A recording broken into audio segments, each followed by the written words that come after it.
శ్రీమాత్రే నమః. మిథున రాశి వారికి స్వాగతం సుస్వాగతం. చూస్తున్నట్లయితే మృగశిర 3, 4 పదాలు, తదుపరి చూసినట్లయితే గనక మనకి ఆరుద్ర నక్షత్రం, పునర్వసు 1, 2, 3 పదాలు. మరి ఏ విధంగా ఉండబోతుందయ్యా అనే విషయాన్ని మనం ఒక్కసారి పరిశీలిద్దాం. ముఖ్యంగా మిథున రాశి వారికి గురు రవుల కలయిక కనపడుతోంది. అయితే రవి 15వ తారీఖున మారబోతున్నాడు. ఆ తదుపరి ద్వితీయంలోకి ప్రవేశిస్తాడు, కర్కాటకంలోకి.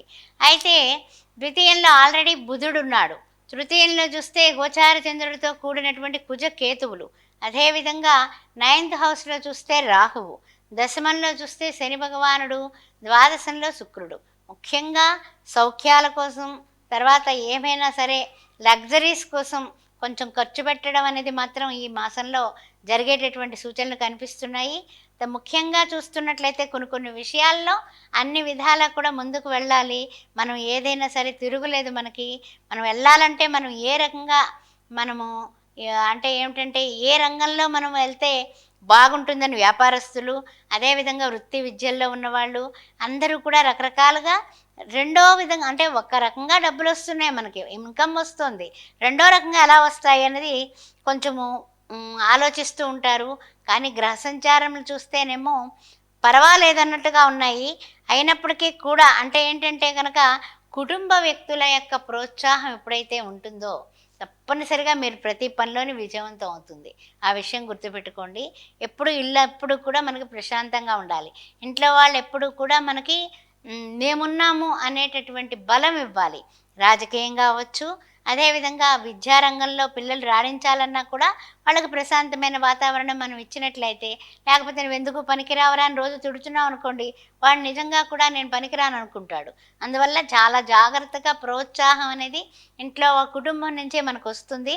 అందువల్ల ఆ విధంగానే మీరు ముందుకు పెడితే మీకు తప్పనిసరిగా గ్రహ సంచారము సోసోగా ఉన్నా తప్పనిసరిగా మీరు ముందుకు వెళ్ళగలుగుతారు. తర్వాత ఏంటంటే ఉద్యోగంలో కానీ, తర్వాత మీరు చేసే పనుల్లో కానీ అంటే కొంచెం మిశ్రమ ఫలితాలే కనిపిస్తున్నాయి. వృత్తుల్లో, ఉద్యోగంలో, వ్యాపారంలో. అంటే ఏంటంటే ఒక 15 రోజులు ఎక్సలెంట్ అనుకోవచ్చు, ఓ 15 రోజులు సామాన్యం, ఒక వారం రోజులు సోసోగా, అంటే ఏదో నడుస్తుందిరా నడుస్తుంది నడక అన్నట్టుగా ఆ విధంగా కనపడుతుంది. అయినప్పటికీ కూడా పర్వాలేదు. కొంచెం అంటే ఏంటంటే రుణభారాలు కొంచెం పెరిగేటటువంటి విషయం కనపడుతుంది. మీరు అవి ఆ యొక్క రుణభారాలు పెంచుకునేటటువంటి కార్యక్రమానికి ఆనకట్ట వేసుకోగలిగితే మీ యొక్క పొదుపు, మీ యొక్క మదుపు, మీ యొక్క ఆలోచన, మీ తెలివితేటలు, మీ సంకల్ప బలం మీరు పెట్టుకున్నట్లయితే షేర్ మార్కెట్ రంగంలో కానీ మనకి సోసోగా ఉన్నప్పుడు పెట్టుబడులు పెట్టొద్దు. అదేవిధంగా వ్యవసాయదారులు కొన్ని కొన్ని విషయాల్లో తొందరపాటుగా వేద్దామా వేద్దామా అనుకోవడమే కాకుండా ఇంకాస్త తొందరపాటుగా ఆ మందేస్తే ఎక్కువ మనం సక్సెస్ అవుతామేమో అని ఎవరి మాట వింటూ ఉంటారు. అలా కాదు, మీ అనుభవమే మీకు శ్రీరామ రక్ష.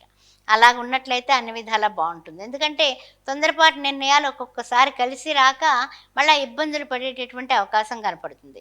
అదేవిధంగా బంధుమిత్రులతోటి అన్ని విధాలా కూడా మీరు ఉత్సాహంగా ఉంటారు. మీ ఉత్సాహం చూసి వాళ్ళు కూడా చాలా సంతోషించి మనవాడు చాలా గొప్పవాడయ్యాడు, చాలా బాగుంది, మంచి డిసిషన్స్ తీసుకున్నావు అనేసి ఒక భుజం మీద చేయేసి శబాష్ అనేటటువంటి ప్రపంచం కనపడుతుంది.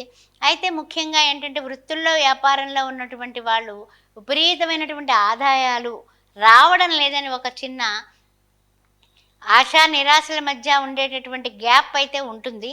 అయితే మరి ఆ విషయంలో చూసినట్లయితే గనక కొంచెం అంటే ముఖ్యంగా మీరు చెప్పాలంటే గనక కొంచెం ఆచితూచి అడుగులు వేసి ఏదన్నా కొత్త దాని కోసం, పెట్టుబడుల కోసం వెంపర్లాడకండి. రియల్ ఎస్టేట్ రంగంలో వాళ్ళు కానీ ఎవరైనా సరే కాస్త ఆచితూచి అడుగులు వేస్తే అన్ని విధాలా మీరు ముందుకు వెళ్ళగలుగుతారు. అంతేగాని ఏం పర్వాలేదు నాకు అనేసి ఎక్కడొక్కడ అప్పు చేసి ఇంకా పెట్టుబడులు పెట్టి మనకు టైం కొంచెం సోసోగా ఉన్నప్పుడు కాస్త ఆగడం మంచిది.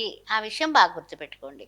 తర్వాత సంతాన విషయంలో ఏమిటంటే మంచి మంచి కళాశాలలో సీట్లు వస్తాయి. అందువల్ల మీరు సంతోషంగా ఉంటారు. ఆ విషయంలో విద్యార్థులకి కళాశాల ప్రవేశాలకి బ్రహ్మాండమైనటువంటి కళాశాలలో సీట్ వస్తుంది. ఎక్సలెంట్, మీకు తిరుగులేవు. అయితే ఇతరుల విషయాలకి మాత్రం బాగా గుర్తుపెట్టుకోండి. Always be careful. ఇతరుల విషయాల్లో మనం కల్పించుకోవద్దు. మీరు ఉద్యోగం చేస్తున్నా, వ్యాపారం చేస్తున్నా, వృత్తుల్లో ఉన్నా, ఏ విధమైనటువంటి అంటే మనకి పాత్రికేయ మిత్రులైనా, వ్యవసాయ రంగంలో ఉన్న, యంత్రాల దగ్గర పనిచేసే కార్మిక సోదరులైనా, ఎవరైనా సరే ఇతరుల విషయంలో అసలు కల్పించుకోకండి, మీకొద్దు. ఆ విషయం బాగా గుర్తుపెట్టుకోండి. ఏ ఇద్దరి మాట పట్టింపులొచ్చినప్పుడు అక్కడికి అసలు కనుచూపు మేరలో మీరు కనపడకండి. జాగ్రత్త. ఆ ఒక్క విషయంలోనే జాగ్రత్తగా ఉండండి ఈ మాసం. అదే విధంగా చూసినట్లయితే గనక మీ యొక్క అన్నదమ్ముల మధ్య ఆస్తి పంపకాలు జరిగేటటువంటి అవకాశాలు ఈ మాసంలో కనపడుతున్నాయి. డెఫినిట్‌గా అది జరుగుతుంది. అందువల్ల ఆ విషయంలో కూడా వాగ్వివాదాలకి తావివ్వకుండా సామరస్య ధోరణిలో కొంచెం జాగ్రత్తగా మీ పెద్దవాళ్ళతో దగ్గర కూర్చొని మాట్లాడుకొని జాగ్రత్తగా మీరు చేసుకోగలుగుతారు. ఆ సమయస్ఫూర్తి మీకుంటుంది. అందువలన అన్ని విషయాల్లోని కూడా మీకు అంటే ఏమిటంటే గనక యథావాత చెప్పాలంటే 50, 50 ఛాన్సెస్‌లో ఈ మాసం ముందుకు వెడుతున్నారు. తదుపరి ఈ మాసంలో మనం చేసుకోవాల్సింది ఏమిటంటే గనక ఎప్పుడైతే రవి 15వ తారీఖు దాకా ఉంటాడు కాబట్టి సూర్య నమస్కారాలు మానకుండా చేసుకోవడం. ఓం ద్రాం దత్తాత్రేయాయ నమః, ఓం ద్రాం దత్తాత్రేయాయ నమః అని దత్తాత్రేయుడిని ఎంతైతే మీరు పూజిస్తారో అంత పూజించి గురుచరిత్ర పారాయణ చేయడం. ముఖ్యంగా గురువారం నాడు శనగలు మనం ఉడకబెట్టి పోపు పెట్టించి గుడి దగ్గర 1 కేజీ శనగలు బాబా గుడి దగ్గర గానీ, దత్తాత్రేయుడి గుడి దగ్గర గానీ ఇచ్చివేయటం. గురువారం నాడు లడ్డూ ప్రసాదాలు చక్కగా మనకి అంటే శక్తి కొలది 1 కేజీయా, అర కేజీయా అన్నది మీ ఇష్టం. 10 మందికి పంచండి. పంచితే అన్ని విధాలా కూడా మీకు బావుంటుంది. గురువారం అన్నదానం చేయండి. పసుపు రంగు వస్త్రాలు ధరించండి.